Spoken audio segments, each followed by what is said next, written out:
বর্তমান যুগের কতগুলো নারী যারা আয়াশ পারস,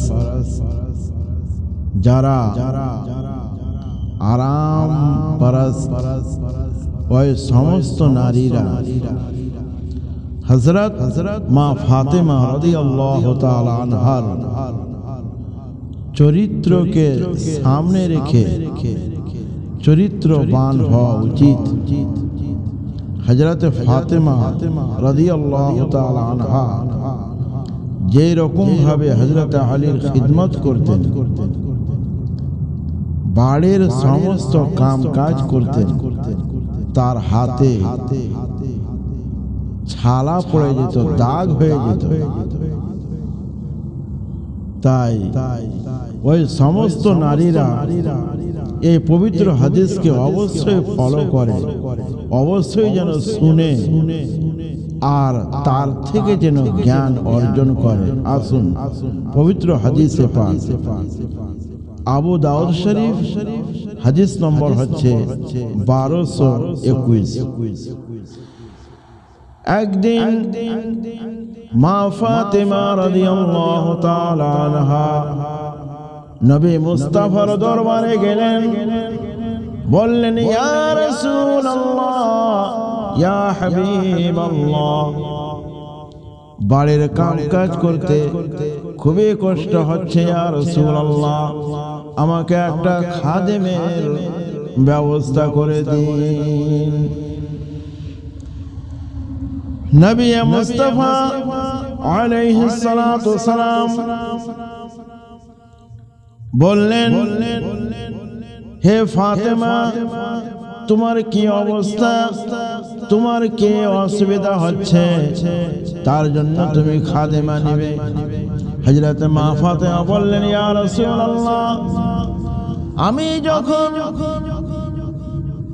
কাম কাজ করি, যখন চাক্কি পিষতে যাই আটা তৈরি করার জন্য, ওই চাক্কি ঘোরাতে ঘোরাতে আমার হাতে ছালা পড়ে যায়।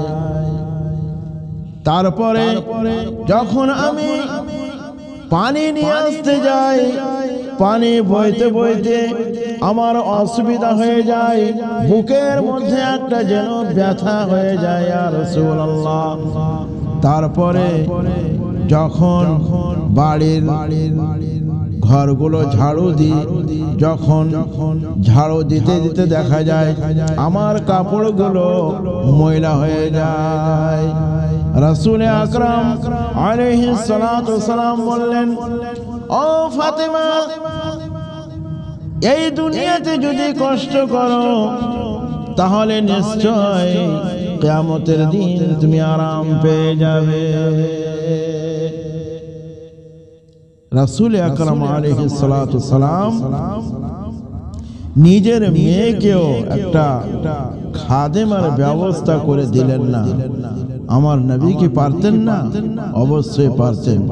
তাই বললেন, ও ফাতেমা, শোনো, ইত্তাকিল্লাহ, আল্লাহকে ভয় করো এবং আল্লাহর যে সমস্ত ফরজ ওই সমস্তকে আদায় করো, যেমন হচ্ছে পাঞ্জাগানা নামাজ, রোজা, এই সমস্ত ফরজকে আদায় করো।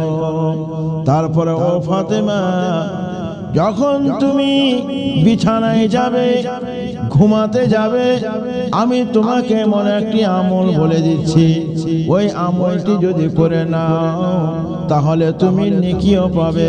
তোমার শরীরে যতগুলো থাকান রয়েছে, অলসতা রয়েছে, সমস্ত কিছু দূর হয়ে যাবে।